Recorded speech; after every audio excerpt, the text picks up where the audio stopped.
The chamber was vast beyond human comprehension. Its walls shimmered with light that seemed to originate from nowhere and everywhere at once, a testament to technologies humanity could barely imagine. Captain Elena Vasquez stood at the center of a circular platform, alone, surrounded by 47 distinct alien species arranged in ascending tiers that stretched toward a ceiling, lost in perpetual twilight. This was the Galactic Coalition Council, the supreme governing body of known space, and today, humanity had come asking for a seat at the table.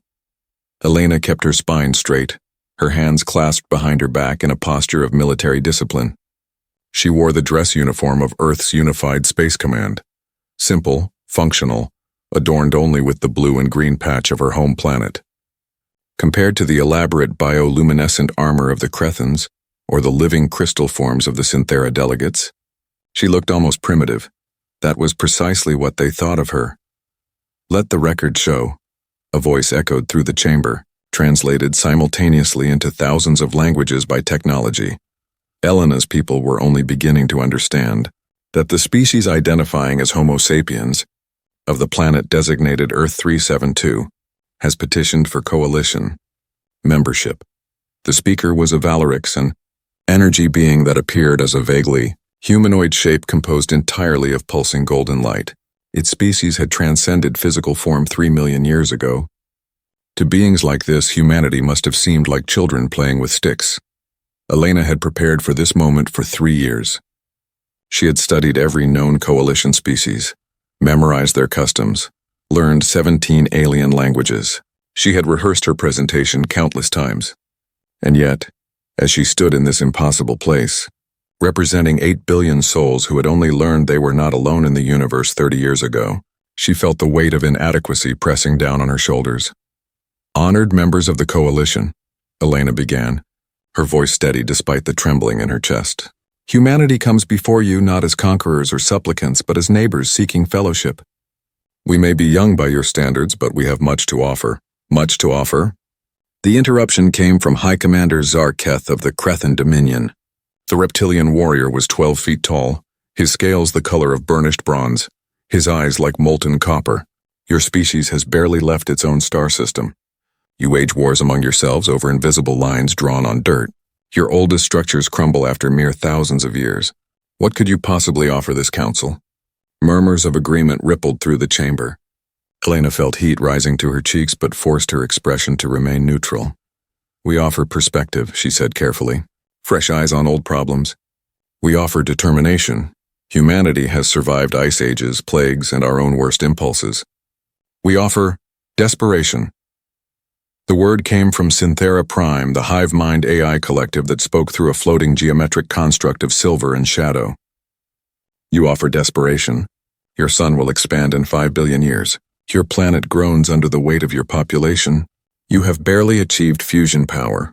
You come to us because you need us, not because you have earned the right to stand among us." More murmurs. Some species laughed, sounds that ranged from musical chimes to grinding mechanical clicks. Elena's jaw tightened. With respect, Synthera Prime, every species in this chamber once stood where humanity stands now. The Crethans were tree-dwelling predators before they reached the stars. The Valerix were, "Do not presume to lecture us on our histories, human."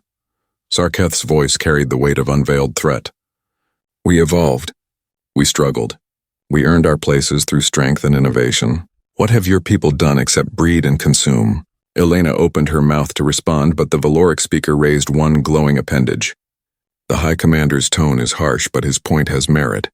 Captain Vasquez, your petition includes technical data on your propulsion systems, your energy output, your computational capacity. By every measurable standard, you lag behind coalition baseline requirements by factors of hundreds or thousands." The speaker paused, and Elena could have sworn she detected something like pity in its fluctuating glow. "You have single-digit faster-than-light capability. You have no deflector technology. Your weapons are chemical and nuclear, primitive by standards established 300,000 years ago. Your average lifespan is barely a century. You have no unified planetary government. You have no off-world colonies of significant size. Each point landed like a physical blow. Elena had known all of this, of course. Earth's scientists had been scrambling for 3 decades to reverse engineer even the most basic coalition technologies, achieving only marginal success. Humanity was, by every objective measure, hopelessly outclassed. And yet, Elena said quietly, "We are here." The chamber fell silent. Elena took a breath and continued, "You say we are primitive. You're right. We say we are young. That's also true.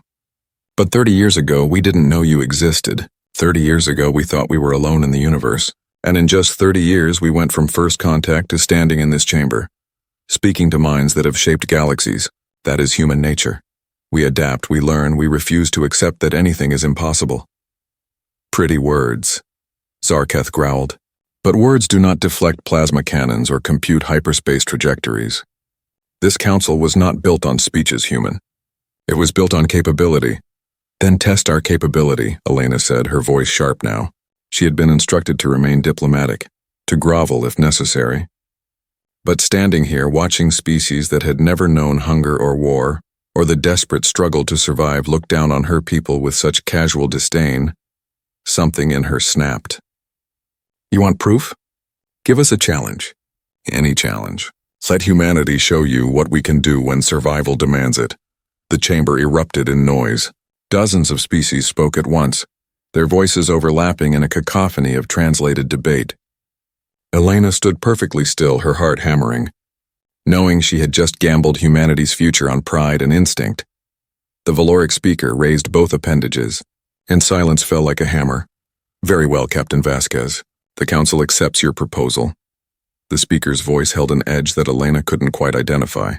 "There is a phenomenon in Sector 419, a dimensional anomaly known as the void barrier. It exists at the boundary between normal space and what your scientists call higher dimensions. Every species in this chamber has attempted to cross it. All have failed. Ships that enter the barrier are torn apart by dimensional shear forces. Energy beings lose cohesion. Even the Synthera's most advanced probes cease functioning within seconds." Elena felt cold dread settling in her stomach.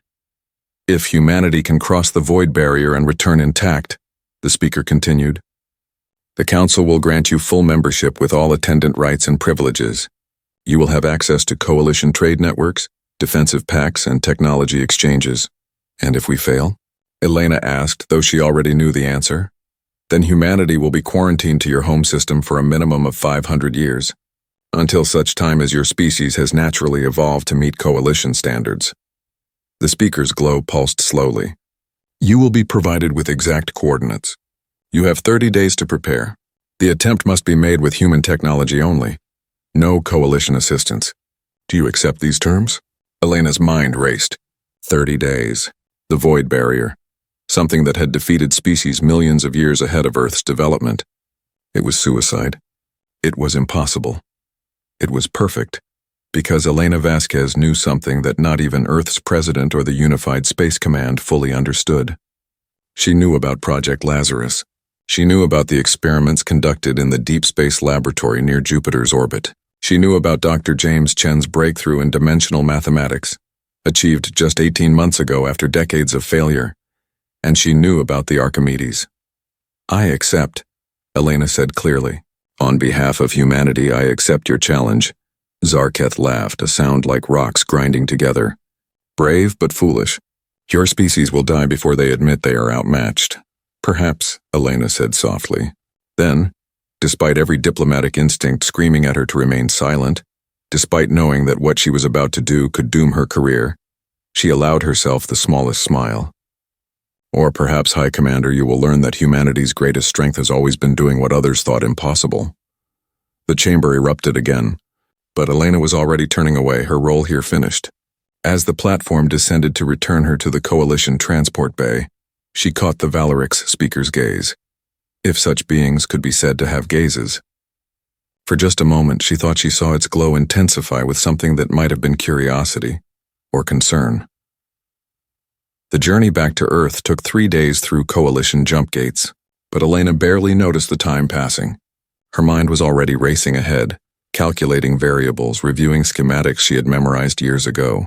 The Archimedes, humanity's deepest secret, a vessel that existed partially outside normal space, built using mathematics that bent the laws of physics in ways even coalition species hadn't imagined. They had laughed at humanity, dismissed them as primitives playing at civilization. In 30 days, Elena thought as Earth's blue marble finally appeared in the view screen, they would learn their mistake. In 30 days, the galaxy would see what desperation and human ingenuity could achieve when survival demanded the impossible. The dimensional warship was waiting, and humanity was ready to prove that being underestimated was sometimes the greatest advantage of all. The Archimedes hung in the darkness like a secret waiting to be told. Commander Marcus Reed floated in the observation deck of the Jupiter Deep Space Research Station, watching the vessel through reinforced glass that separated him from the vacuum beyond. To the untrained eye, the ship looked almost disappointingly ordinary. A sleek cylinder roughly 800 meters long, its hull a matte gray that absorbed light rather than reflected it. No grand insignia, no intimidating weapon arrays, just smooth, unbroken metal that seemed to drink in the starlight. But Marcus knew better. He had helped design this vessel. He understood what lay beneath that deceptively simple exterior. 27 days since the challenge was issued, Dr. James Chen said, floating up beside him. The physicist looked exhausted, dark circles under his eyes, his gray hair disheveled. He had been working 18-hour days since Elena's transmission from Coalition space. The entire scientific community thinks we're insane. Half the Global Defense Council wants to refuse the challenge entirely, and the other half thinks we should beg the Coalition for help. And what do you think? Marcus asked. James was quiet for a long moment, his eyes fixed on the Archimedes. I think we're about to either make history or become a cautionary tale told by alien children for the next 1,000,000 years. Marcus couldn't help but smile. That's the most optimistic thing I've heard you say in 3 years. I'm a physicist, not an optimist. But James was smiling too, albeit weakly. The math is sound, Marcus. The simulations have been successful. But this is dimensional physics. One miscalculation, one quantum fluctuation we didn't account for, and the Archimedes doesn't just explode. It ceases to exist across multiple dimensional planes simultaneously. So no pressure then. None at all. James turned to look at him seriously. 200 crew members have volunteered. People from 50 nations representing every culture, language, and belief system on Earth. They all understand the risks. They all want to do this anyway. Marcus nodded slowly. He had interviewed every single volunteer personally. Scientists, engineers, military personnel, even 3 civilians who had somehow managed to get security clearance. Each one had looked him in the eye and said essentially the same thing. This matters. We have to try. Captain Vasquez arrives in 6 hours, James continued. Final systems check in 3 days. Launch window opens in 4. The Coalition has already positioned observation satellites around the void barrier. Apparently, 17 different species have purchased broadcasting rights. We're going to have an audience of 3 trillion beings watching us either succeed or die. No pressure, Marcus repeated, but this time his voice carried less humor. The next 72 hours passed in a blur of final preparations. Marcus barely slept, conducting endless drills with his crew, reviewing every system, every backup, every contingency plan they had developed. The Archimedes might look simple from the outside, but its interior was a masterpiece of human engineering, a synthesis of cutting-edge quantum computing, experimental field generators, and dimensional mathematics so complex that only 47 people in the entire solar system fully understood them. When Elena finally arrived, Marcus met her at the docking bay. She looked different than in the videos he had watched of her Coalition testimony, harder somehow, as if the weight of representing humanity had forged something steel-like in her spine. Commander Reed, she said formally, extending her hand. Captain Vasquez. He shook it, noting the strength of her grip. Welcome to the Archimedes. Are you ready to make some history? I'm ready to show the galaxy that humanity doesn't back down from impossible challenges, Elena replied. Then her formal demeanor cracked slightly and she smiled. Also, I really want to see Zarketh's face when we succeed. That arrogant reptile needs to learn some humility. Marcus laughed. He decided he liked her immediately. The launch came on schedule.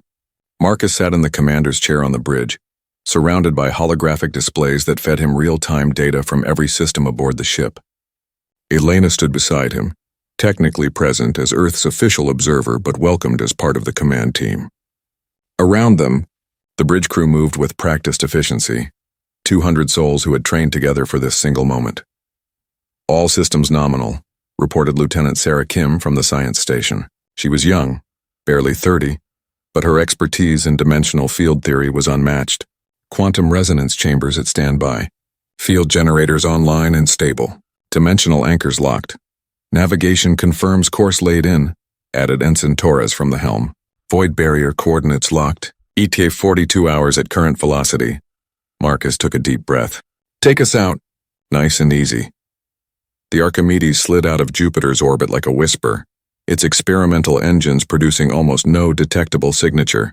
To coalition observers watching from their distant satellites, it would look like a primitive human vessel making a doomed journey toward incomprehensible danger. They had no idea what was coming. The journey to the void barrier took exactly 41 hours and 17 minutes. Marcus spent most of that time on the bridge, watching the anomaly grow larger on their view screens.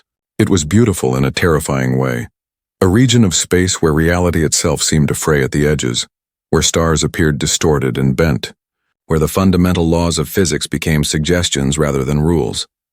Coalition sensors are locked on us, Sarah reported. I'm detecting observation platforms from at least 30 different species. Someone's running a live broadcast across 1,200 channels. Good, Elena said quietly. Let them watch. As they approached the barrier's edge, Marcus could feel the tension on the bridge rising like a physical force. This was it. The moment that would define humanity's place in the galaxy, or end their story before it truly began. Range to barrier, 1,000 kilometers, Torres announced. His voice steady despite the white-knuckled grip he had on his console. 500 kilometers. 200. 100. All hands, this is Commander Reed, Marcus said, his voice carrying through every deck of the ship via internal comm. Prepare for dimensional shift. Everything we've trained for comes down to the next 60 seconds. I'm proud to serve with every single one of you. Let's show the galaxy what humans can do. He nodded to Sarah. Dr. Kim, take us to the 7th. Sarah's hands moved across her console with practiced precision. Initiating dimensional field generators. Quantum resonance chambers activating. Dimensional anchors releasing in 3, 2, 1. The change began subtly. At first, Marcus thought nothing was happening. Then he noticed the lights on the bridge flickering, not dimming but shifting through colors that shouldn't exist, wavelengths the human eye shouldn't be able to perceive. The hull began to hum with a frequency that resonated in his bones. Field integrity stable, Sarah called out, her voice tight with concentration. Beginning dimensional phase shift, accessing higher geometric matrices. Through the view screen, Marcus watched reality begin to bend. The Archimedes wasn't moving in the traditional sense. Instead, the ship began to unfold. Hull segments that had appeared solid and fixed suddenly revealed themselves as something far more complex. Pieces of the vessel separated, but they didn't drift apart. They moved into directions that three-dimensional space couldn't contain. The ship was expanding into dimensions that normal matter couldn't access, existing simultaneously in multiple planes of reality. To the coalition observers watching from their distant satellites, their sensor readings must have gone completely insane. By the ancestors, Elena whispered, watching the transformation through the view screen. Even though she had been briefed on what to expect, seeing it happen was something else entirely. The Archimedes no longer looked like a simple cylinder. It had become a geometric impossibility, a structure that folded in on itself while simultaneously expanding outward, a ship that existed in multiple dimensional states at once. Parts of it were barely visible, phasing in and out of normal space. Other sections appeared as if they were being viewed from multiple angles simultaneously, creating optical illusions that hurt to look at directly. Dimensional shift complete, Sarah announced, her voice filled with barely controlled excitement. We are now existing partially in the 7th dimension. Hull integrity across all dimensional planes is stable. Quantum anchors holding. Commander, we are ready to enter the void barrier. Marcus felt a surge of pride so intense it nearly overwhelmed him. Humanity had done this.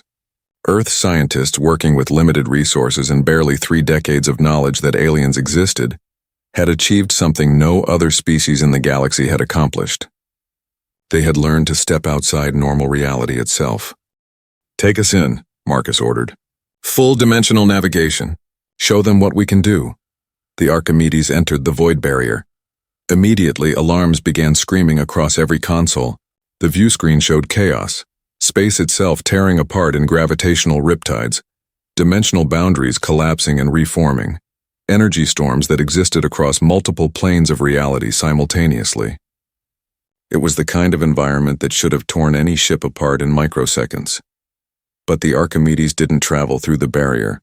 It traveled around it. "Reading dimensional probability streams," Sarah called out, her hands flying across her controls. "The barrier exists in 3-dimensional space, but we're operating in 7 dimensions. We can navigate using higher geometric pathways. It's like—" She paused, searching for the right metaphor. "It's like the barrier is a wall, but we can step through the wall by moving in a direction the wall doesn't exist in." Marcus watched his crew work with awe-inspiring efficiency. Torres piloted using navigation principles that defied conventional physics, steering the ship through mathematical spaces that normal matter couldn't access. Sarah monitored dimensional integrity, making constant micro-adjustments to keep them stable across multiple planes of existence. Engineering teams reported from throughout the ship, managing systems that bent reality to human will. Time became strange. Marcus couldn't tell if they had been in the barrier for seconds or hours. From outside, the Coalition observers would see the Archimedes phase in and out of normal space, appearing to teleport in impossible directions, seemingly occupying multiple positions simultaneously. And then suddenly, they were through. The Archimedes emerged on the far side of the void barrier, refolding itself back into 3-dimensional space with mathematical precision. The impossible geometric configurations collapsed back into the sleek cylindrical hull, like a flower closing its petals. Within seconds, the ship looked exactly as it had before, except now it floated in a region of space that no other vessel in galactic history had ever reached. The bridge erupted in cheers. Crew members hugged each other, laughing and crying simultaneously. Marcus felt his own eyes burning with tears he refused to let fall. They had done it. Against impossible odds with technology they had developed in barely 3 decades, humanity had accomplished what species millions of years older had deemed impossible. Elena grabbed his shoulder, her face split in a grin so wide it looked painful. "Commander Reed, I believe we just made history." "Dr. Kim," Marcus said, his voice hoarse with emotion, "open a channel to the Coalition observation platforms. I think we owe them a report." Sarah's hands trembled slightly as she worked her console. "Channel open, sir." "You're broadcasting to—" "Oh my God, you're broadcasting to every major Coalition world simultaneously. Estimated audience of 4 trillion beings." Marcus stood, straightening his uniform. Elena moved to stand beside him, representing Earth's diplomatic corps. Together, they faced the camera that would carry their message across known space. "This is Commander Marcus Reed of the Earth vessel Archimedes," Marcus said clearly. "I am pleased to report that humanity has successfully crossed the void barrier and returned intact. We respectfully request that the Galactic Coalition Council honor the terms of their challenge." The response came faster than expected. Apparently, the Coalition had been waiting for exactly this transmission. The view screen shifted to show the council chamber, that same vast space where Elena had stood 30 days ago, facing mockery and dismissal. But everything was different now. The Valoric speaker's golden glow pulsed with what might have been astonishment. Zarketh sat motionless, his reptilian features frozen in an expression of utter disbelief. Representatives from dozens of species spoke in urgent, overlapping conversations. Silence. The speaker's voice cut through the chaos. "Commander Reed, Captain Vasquez, the Coalition Council has witnessed your accomplishment. We have monitored your vessel's journey through means we believed infallible. And we confess, we do not understand what we have seen." Elena stepped forward. "With respect, Valoric speaker, we used dimensional phase-shifting technology. The Archimedes exists partially outside normal 3-dimensional space. The void barrier cannot tear apart what doesn't fully exist in the dimensions it affects. You have mastered 7th-dimensional navigation?" The speaker's voice carried an edge of something Marcus couldn't identify. "That is a theoretical field that most Coalition species abandoned as impossibly complex millions of years ago." "We didn't have millions of years," Elena said simply. We had 30 days and the knowledge that failure meant watching our species fade into cosmic irrelevance. Humanity has a saying, necessity is the mother of invention. You gave us necessity. We provided the invention. Zarketh finally found his voice. The Cretan commander rose to his full 12-foot height, but his posture carried none of its earlier arrogance. Captain Vasquez, The Cretan Dominion owes your species an apology. We judged you by our standards and found you wanting. We failed to consider that different evolutionary paths might produce different solutions to the same problems. Marcus saw Elena's expression soften slightly. High Commander, we don't need your apology. We need your respect. And we need partnership. Humanity wants to learn from the Coalition, but we also have things to teach. Our approach to dimensional physics, for instance, appears to be unique. We would be willing to share our research in exchange for access to Coalition technology databases. The chamber erupted in debate again, but Marcus could see the shift in tone. Species that had looked at humanity with contempt now regarded them with wary respect. Others showed open fascination. A few displayed what might have been fear. The Valoric speaker raised both appendages, commanding silence once more. The Coalition Council will vote on humanity's membership petition. Given the extraordinary circumstances, we will conduct this vote immediately rather than following standard deliberation protocols. Marcus held his breath. Beside him, Elena's hand found his, squeezing tightly. On screens throughout the bridge, the crew watched in absolute silence. All in favor of granting Earth and humanity full Coalition membership, with all attendant rights, privileges, and responsibilities. Signify now. The vote wasn't unanimous. 7 species abstained and 3 voted against, but 47 species voted in favor, their signals lighting up the chamber like stars being born. The motion carries, the speaker announced. Humanity is hereby recognized as the 48th member species of the Galactic Coalition. Captain Vasquez, Commander Reed, welcome. Your species will be granted a permanent seat on this council and full access to Coalition resources. In return, we ask that you share your dimensional research and assist in exploring regions of space previously thought inaccessible. Elena's voice was steady, but Marcus could see tears streaming down her cheeks. On behalf of humanity, the Archimedes crew, and the 8 billion souls of Earth, we accept. The transmission ended. For a moment, the bridge remained silent. Then someone started clapping, and within seconds, the entire crew was cheering, embracing, celebrating a victory that had seemed impossible just 30 days ago. Marcus looked at Elena, who was laughing and crying simultaneously. We did it, he said, barely believing the words. We actually did it. No, Elena corrected, gesturing to encompass the entire crew, the ship, and by extension, all of humanity. We did it. Every human who ever looked at the stars and wondered. Every scientist who refused to accept impossible as an answer. Every person who believed that our species deserved a place among the stars. This victory belongs to all of humanity. 6 months later, Marcus stood in the observation deck of Earth's first orbital Coalition embassy, watching construction begin on the second Archimedes-class vessel. Elena stood beside him, now serving as Earth's permanent ambassador to the Coalition Council. They're calling it the Renaissance, Elena said, nodding toward the skeletal framework taking shape against the backdrop of stars. Appropriate, don't you think? A rebirth of human ambition. I heard we're building 12 more, Marcus replied, and that the Valorics want to send their scientists to study our dimensional research, and that 3 species have requested formal technology exchange programs. 17 species, actually, Elena corrected with a smile. Turns out that being underestimated has advantages. While they were dismissing us as primitives, we were developing technology they had abandoned as impossible. Now everyone wants to understand how we think differently. Marcus was quiet for a moment, watching Earth rotate slowly beneath them, a blue and green marble that seemed so small compared to the vast galaxy they had just gained access to. But he knew better now. Size didn't matter. Age didn't matter. What mattered was the refusal to accept limitations, the determination to find solutions when others saw only problems. Elena, he said quietly, what do you think is next for us? We've joined the Coalition, gained access to technologies beyond our wildest dreams. Where does humanity go from here? Elena's smile widened. Commander Reed, we've spent 30 years learning that we're not alone in the universe. We've spent the last 6 months proving we deserve a place among galactic civilization. But you know what nobody's really considered yet? What's that? There are dimensions beyond the 7th. Elena turned to look at him, her eyes bright with the same curiosity that had driven humanity to build fires, sail oceans, and reach for the stars. The Coalition has explored 3-dimensional space for millions of years.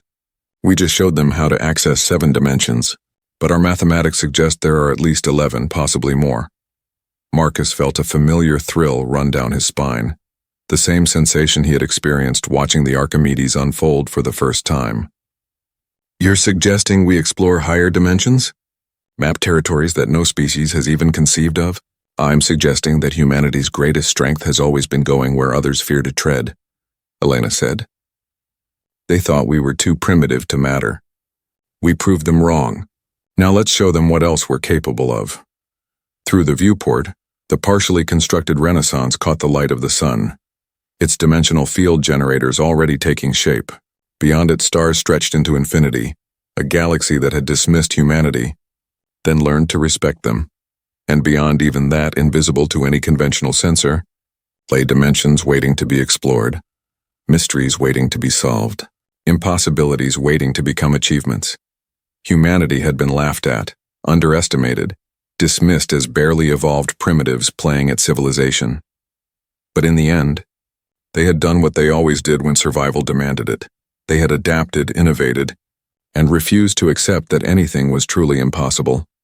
The galaxy had mocked them, until the dimensional warship unfolded before their eyes, and now, the universe was watching to see what humanity would do next.